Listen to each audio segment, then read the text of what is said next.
Bonjour et bienvenue sur Finances Sereines.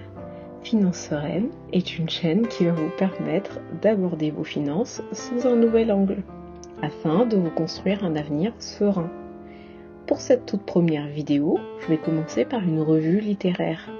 Il s'agit du livre de Ramit Sethi, initialement publié en 2009, sous le nom de I Will Teach You to Be Rich. La version dont je vais vous parler est une adaptation de Michael Ferrari.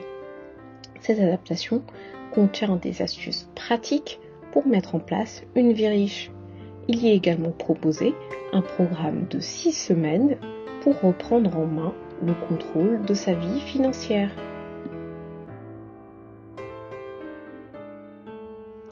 La première leçon que je tire du livre, c'est définir son pourquoi. Que signifie être riche ? Quelle est notre philosophie de l'argent et qu'est-ce que ça change concrètement dans nos vies actuelles et futures ? Selon l'auteur, répondre à ces questions-là, c'est primordial avant d'entamer le processus. Donc il a d'abord une phrase que je trouve assez intéressante à ce sujet, c'est « L'argent présente un attrait dans les projets qu'il peut financer, dans la liberté qu'il peut offrir et non dans les biens qu'il peut acheter ». De ça, je comprends en fait que l'argent c'est principalement, enfin en tout cas c'est comme ça que je le vois, un outil, vraiment un outil qui permet de créer la vie dont on rêve.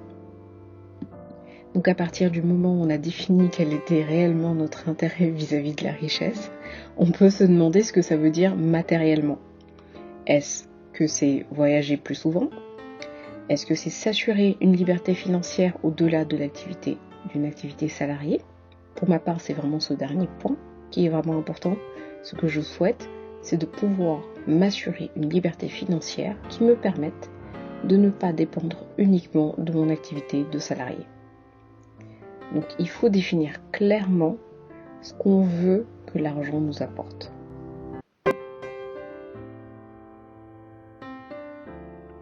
Alors une fois que nos objectifs financiers sont clairement définis, c'est-à-dire qu'en fait on sait pourquoi on veut être riche, on sait ce que ça va nous apporter dans notre vie, maintenant on va devoir s'attaquer au problème, c'est-à-dire stopper l'hémorragie. Si hémorragie il y a, évidemment.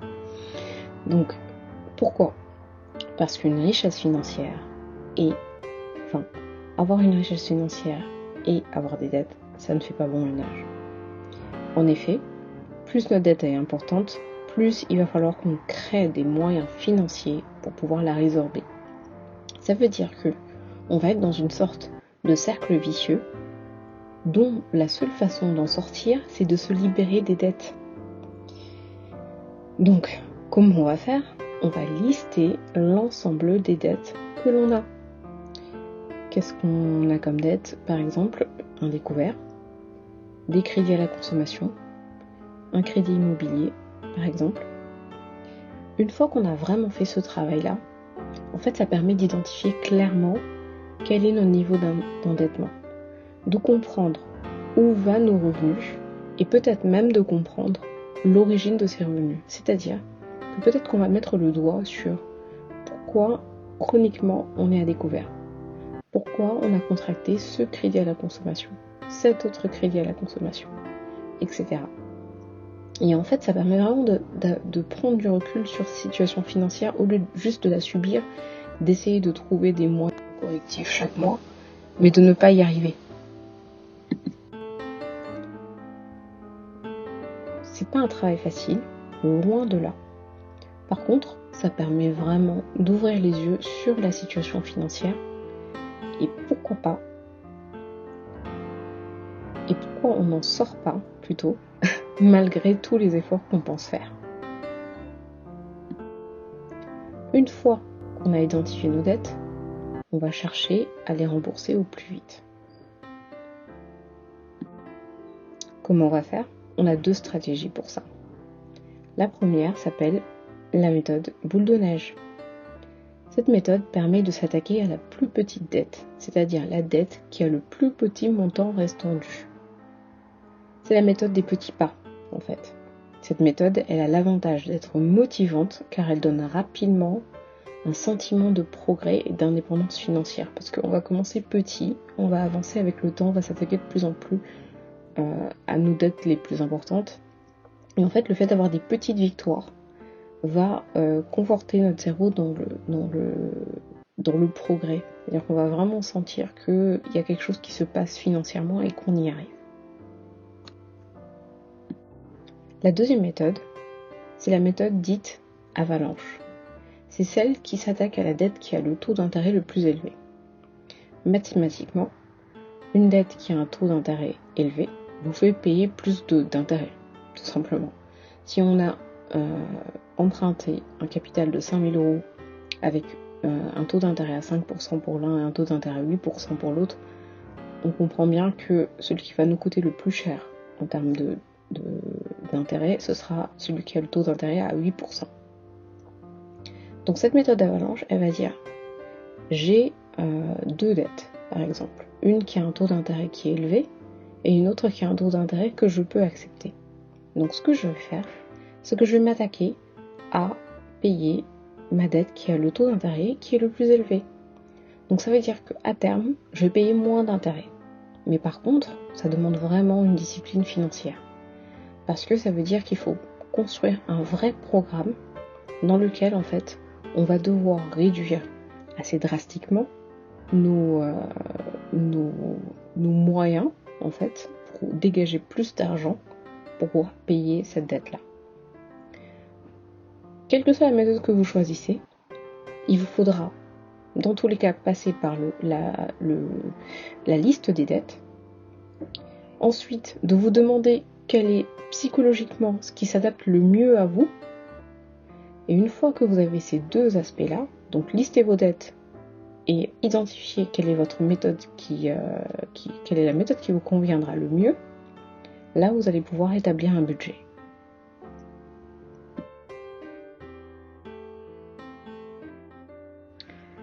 Une fois qu'on a identifié nos dettes et qu'on a défini notre stratégie de remboursement, l'étape suivante c'est d'ajuster son niveau de vie à ses revenus. Comment on va faire ? On va établir un budget. Pour ça, l'auteur propose de séparer le budget en 4 catégories. La première catégorie, c'est les dépenses fixes. Il s'agit des dépenses dont on ne peut pas se soustraire. Par exemple le loyer, ou le crédit immobilier, les assurances obligatoires, l'électricité, ou les courses pour se nourrir, par exemple. Pour cette catégorie-là, il suggère d'avoir une enveloppe comprise entre 50 et 60% des revenus. Deuxième catégorie, les investissements. Attention, cette catégorie ne peut être envisagée que lorsque la situation financière le permet, c'est-à-dire lorsque le budget est à l'équilibre, sans découvert, sans crédit à la consommation. Cette enveloppe, si le budget est maîtrisé, devrait être de 15%. Troisième catégorie, l'épargne. Là, il s'agit de prévoir une enveloppe pour l'ensemble des dépenses qui vont arriver, comme par exemple le paiement des impôts, des voyages qui sont prévus l'année prochaine, acheter un nouvel ordinateur, etc. L'idée en fait, c'est d'avoir mis suffisamment d'argent de côté pour ne pas puiser dans les revenus en cas de dépenses autres que les dépenses fixes. Et cette enveloppe, elle devrait être de 10%. Dernière catégorie, les dépenses en bonne conscience. Il s'agit de l'ensemble des dépenses qui permettent de profiter de nos revenus au moment présent, aujourd'hui. Comme par exemple s'acheter des vêtements, aller au restaurant, payer nos loisirs ou encore sortir. Cette enveloppe doit être au maximum de 25%.